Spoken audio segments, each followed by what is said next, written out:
हमारे देश में लोगों ने धर्म को ही धंधा बना के रख दिया है। ऑरेंज है या ब्लू है? Blue 17 pro max. तू भी तो खुश नहीं है, तू भी खुश नहीं है रे। तेरा बच्चा बिगड़ चुका है रे। तेरे बच्चे को तो खिला खा रे। मधुसूदन का घी लेके आओ, वो लेके आओ। बाबा ब्रांड की बोतल आती है सरसों के तेल की, वो लेकर के आओ। ठीक है भाई, जो नहीं ला सकता वो कृपया करके अपने घर बैठे। इन हथौड़े वाले बाबा को देखो, जो लोगों के बॉडी पे हथौड़े बजा बजा के उनके दर्द को ठीक कर देते हैं। इवन यहाँ तक कि वो हर्निया जैसी बीमारी तक को ठीक कर देते हैं। ये तेरे ऑपरेशन तक बोल दिया डॉक्टर ने, ऑपरेशन की जरूरत नहीं है तुझे। पेट दबा, दर्द बता कहाँ है? हर्निया पे दर्द है कि वहाँ दर्द है रसोड़ी में? अब तो फिलहाल कहीं नहीं किसी ऑपरेशन। देखो, भक्ति में शक्ति है, ये तो हम सभी लोग जानते हैं। एवरीवन नो डैट भक्ति में शक्ति है। लेकिन जब यही भक्ति अंधभक्ति में मिल जाए तो ये हमारे लिए और पूरे देश के लिए खराब। मतलब कोई बैठे बैठे माइग्रेन ठीक कर देता है तो कोई बैठे बैठे कैंसर ठीक कर देता है। तो जब सब चीज़ यहीं पे ठीक होनी है तो हॉस्पिटल क्यों खोल रखे हैं? बंद करवा दो उनको भी। मतलब उतना पढ़ के, उतना मेहनत से नीट निकाल के डॉक्टर बनने से क्या ही फायदा जब सो कॉल्ड बाबा बनने का अपॉर्चुनिटी मिल रहा है। इस भक्त को देखो जो इनके पैर धो रहा है, और पैर धोने तक तो ठीक था, ये उस पैर धोए पानी को मिनरल वाटर समझ के पी रहा है। अगर मैं आपसे पूछूं कि इंडिया के पिछले कुछ सालों में कहाँ सबसे ज्यादा ग्रोथ हुई है तो आप बोलोगे कि हाँ, इंडिया 4th लार्जेस्ट इकोनॉमी से 3rd लार्जेस्ट इकोनॉमी बनने जा रही है। लेकिन असली ग्रोथ तो इन बाबाओं के बैंक बैलेंस में हुई है, जो लोगों के इमोशन के साथ खिलवाड़ कर रहे हैं और इनके पैसे लूट रहे हैं। आपको याद हो या ना हो, पिछले कुछ समय पहले यूपी के हाथरस सिटी में एक भोले बाबा नाम के टीचर के सत्संग में हजारों लोगों की भीड़ इकट्ठा हो गई और उसमें से 100 से ज्यादा लोग की डेथ हो गई वहीं पे। और इसलिए क्योंकि बाबा के चरणों की धूल को लेने के लिए लोग दौड़ पड़े और उन पे लिपट पड़े। और इन बाबा का पास्ट देखा जाए तो ये यूपी में एक कांस्टेबल के पोस्ट पे थे, बाद में उन्होंने नौकरी छोड़ी और बाबा बन गए।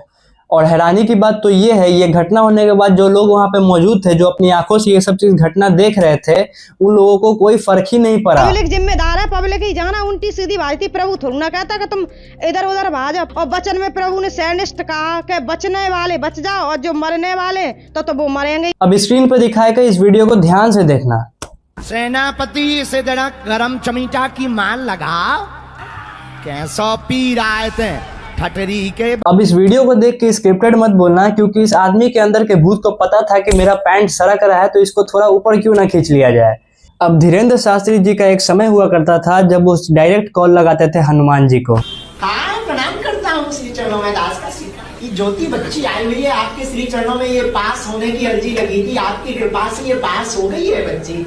आगे का मार्ग और कृपा कर दे मेरे बप्पा के आदेश। मतलब हनुमान जी को कोई कैसे कॉल लगा सकता है?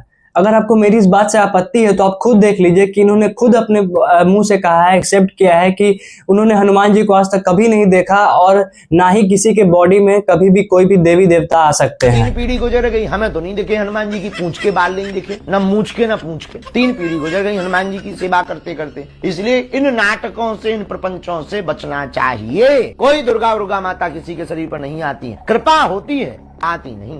रिसर्च करते वक्त मैंने ये भी देखा कि अगर आपको इनके दरबार में अर्जी लगानी है तो कैसे लगा सकते हैं। तो पहले तो ये टोकन काटते हैं जिसमें नाम, पता, मोबाइल नंबर और बाकी सारी डिटेल्स ली जाती हैं। एंड इनके ऑफिशियल वेबसाइट पे भी लिखा हुआ है, अगर नॉर्मल सी समस्या है तो लाल कपड़े में नारियल लेके आइए और अर्जी लगाइए, और अगर शादी से रिलेटेड समस्या है तो पीले कपड़े में नारियल बांध के लेके आइए और अर्जी लगाइए, और अगर भूत प्रेत की समस्या है तो काले कपड़े में नारियल बांध के लेके आइए। और ये सब कुछ डिटेल लेके लॉटरी सिस्टम की तरह एक एक करके लोगों को बुलाते हैं, जो कि इनको पता रहता है कि कौन आने वाला है।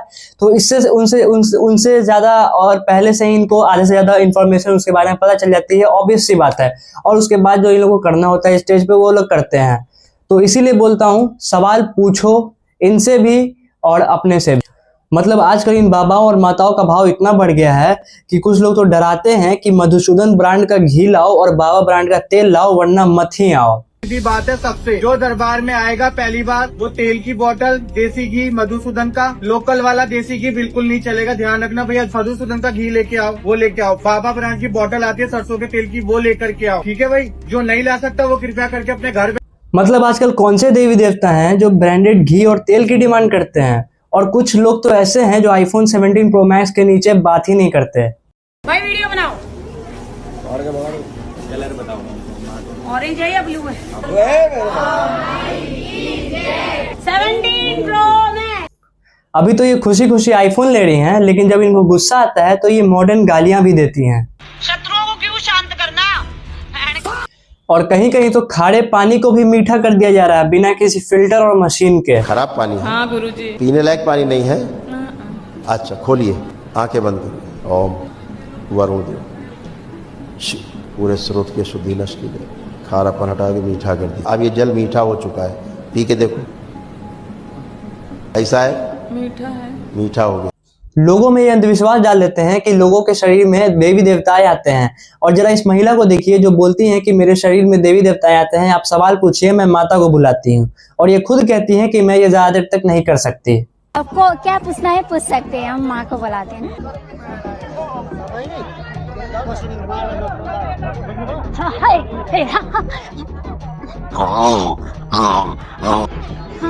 पूछो आप क्या पूछना है। नहीं पूछो आप क्या, मैं ज्यादा देर नहीं कर सकती ना, क्योंकि मेरे को अच्छा नहीं लगता ऐसा। मतलब एम्स जैसे बड़े बड़े और हॉस्पिटल का तो काम ही नहीं है जब ये बाबा लोग को पानी पिलाकर ही इनकी सारी समस्या दूर कर दे रहे हैं। और इनके गिरफ्त में पुलिस वाले भी आ जा रहे हैं, और पुलिस वाले भी इन सब चीजों पर विश्वास कर रहे हैं। अब एक और पुलिस वाले की वीडियो को देखो जिन्होंने बाढ़ के पानी को अपने गंगा जी समझ के उसकी पूजा कर रहे हैं। ना जाने वो कितने नालों गटर की पानी आ रखी होगी उनके घर में, उसको ये गंगा जी समझ रहे हैं और उसकी पूजा कर रहे हैं, और यहाँ तक कि उसमें वो तैर भी रहे हैं। अभी इतना ही नहीं, अभी और देखो, भगवान को लोगों ने ट्रेंडिंग रील मीम बना दिया है। नहीं चूकते। तो आज रात्रि में कान्हा जी और राधा जी को शयन करवाने के बाद लाइट ऑफ करके जा ही रही थी, तभी कान्हा जी ने मेरा हाथ थामा और वो उठ गए। तो चलिए अब लल्ला को झूले पे सुलाते हैं, लेकिन हमारे कान्हा तो फिर उठ गए। फिर मैंने सोचा कि मैं राधा रानी को भी सुला करके देखती हूँ, शायद कान्हा सो जाए। सुलाते वक्त मैंने देखा कि कान्हा के 2 वस्त्र फटे हुए हैं। फिर मैंने कान्हा के वस्त्र चेंज किए और उनको सुलाया तो कान्हा आराम से। लड्डू गोपाल के प्रतिमा के साथ इन्होंने मजाकिया रील बनाने शुरू कर दिए हैं। कभी लड्डू गोपाल की तबीयत खराब हो जाती है, कभी लड्डू गोपाल को एडमिशन कराया जाता है स्कूल में, कभी कुछ कराया जाता है, कभी कुछ कराया जाता है। इन लोगों ने मजाक समझ लिया है और रील्स बनाने के लिए ये लोग पागल हो रखे हैं। एक बंदे ने तो लड्डू गोपाल की प्रतिमा की स्कूल में ही एडमिशन करवा दी, और उनकी 5वीं कक्षा का जब रिजल्ट आया तो उन्होंने स्कोर किया था 100%। मतलब कुछ भी हो रहा है यार।